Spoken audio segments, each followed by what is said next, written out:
Ab Initio is an API tool which comes under the data warehousing environment. So we'll have an introduction for data warehousing. And in the data warehousing, we have two types of processing. One is that OLTP and OLAP. So we'll see what is OLTP and what is OLAP. And introduction for Ab Initio, an architectural introduction for Ab Initio. We'll see what is GDE, EME, and POP system that we have, the important components that we have in Ab Initio. And the basic building blocks for Ab Initio for the coding. We need know the components. Like Ab Initio is like not we used to write the code well, so it's a pre-built component will be there. So pre-built function like components will be there. We just need to drag and drop those components. So we'll see in just an introduction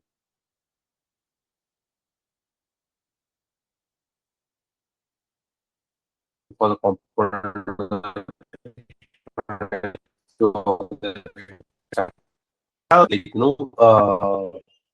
Processing the data, getting the data from different types of source system, and converting the data, raw data into meaningful data, doing the data transformation, joining two data sets or removing the unwanted data sets, converting the data from one format to another format.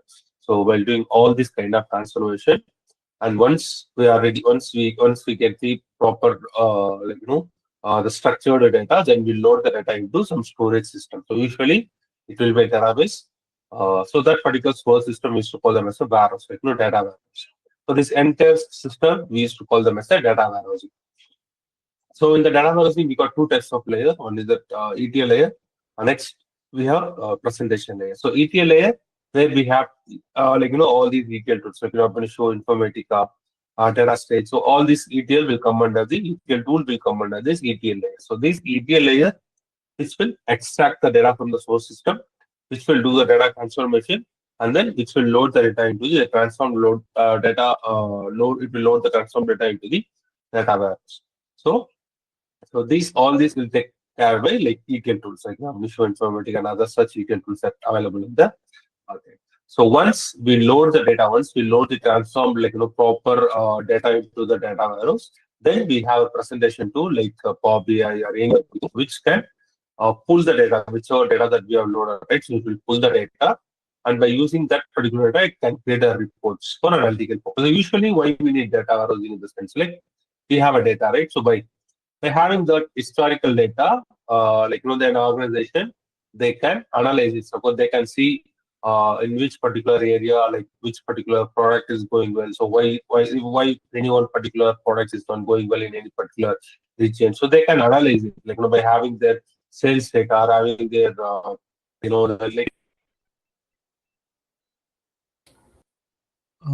Excuse me. Sorry for interrupting. Your voice is not clear. Yeah.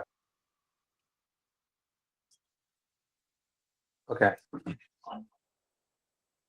Is it fine now? Like, you able to hear me now? You still feel it's... You can continue. Till now, I didn't hear you properly. Now, is it okay now? Yeah, it's better. Yeah, you can continue. If I feel something, yeah, I'll just raise it. All right. So yeah, so that is the main purpose of data warehousing, to organize the data, to understand, and then to analyze the data, so that they can take some strategical decision to improve the business. So that is the main purpose of having a data warehousing. So in most of the industry, wherever they have data, like or whatever, banks, usually banking and financial sector, the credit card industry, they will have our data, right? So they will have all transactions. So for industry data, they have data. They will have a data warehousing set up in their environment. So this is data warehousing. So yeah, any questions? Are we good? Any questions? Like he said, the voice is not so clear, and you're too fast at the same time. So at least if it is audio is clear, we'll be able to follow. It's you're talking too fast and voice is breaking. It's not continuous. Flow is not there. Okay. All right. So you want me to repeat again with the data warehousing? So you clear with data warehousing, or do you want me to repeat again with that or data warehousing? If you can repeat that, that would be helpful. All right.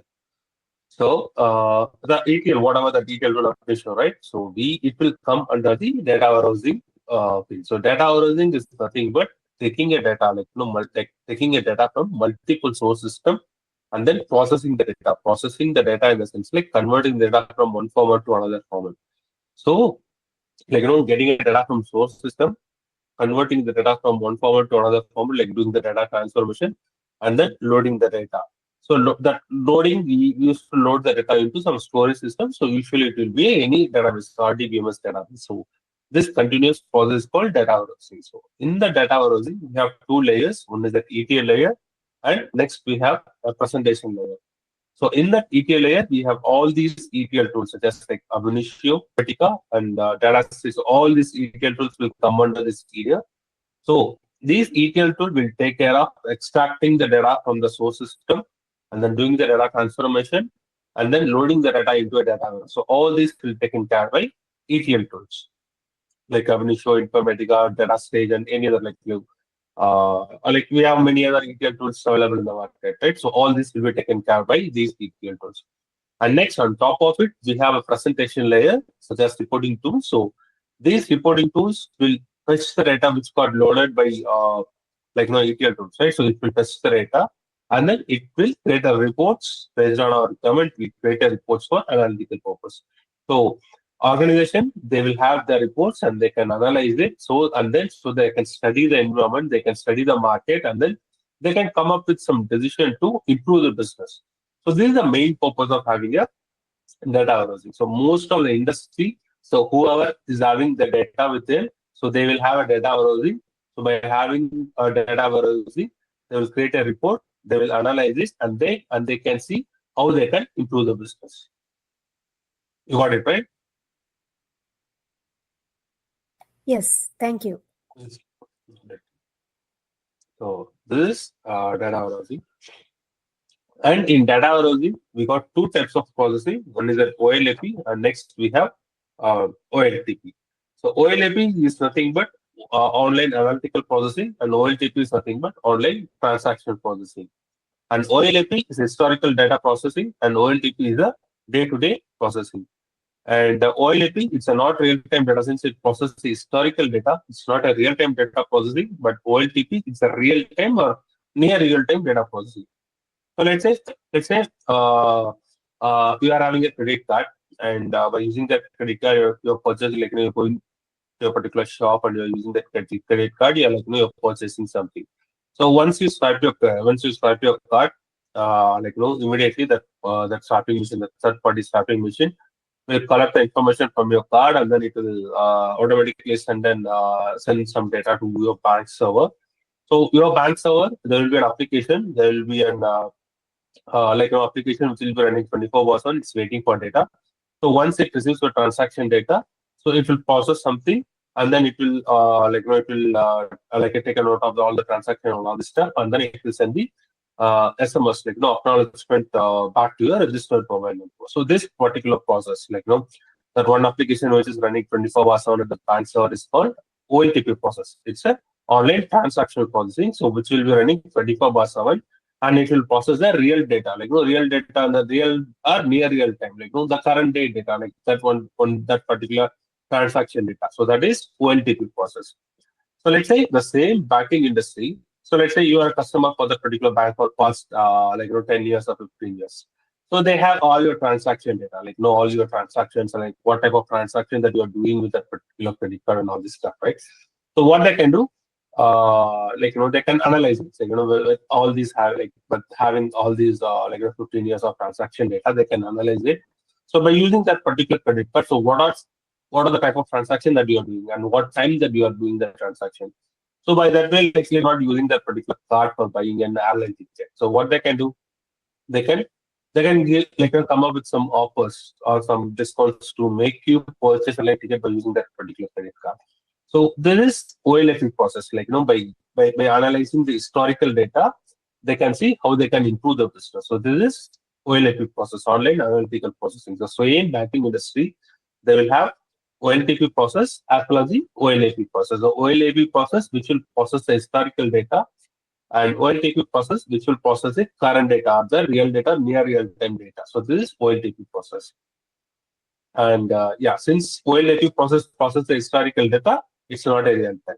And the OLAP is very highly flexible, so we can execute the data multiple times. But OLTP, we can't execute the same application multiple times. So it's only one transaction, right? So it should get posted only one time. So and also it should have better performance. Like, let's say once you swipe your credit card, and you should get an SMS alert within no time, right? Quickly you should get an SMS alert. Like, probably you're getting an SMS alert after 2 days or 3 days, you probably will not be happy with that particular bank, and you will move on to some other bank, right? So it should have this OLTP process should have the better performance.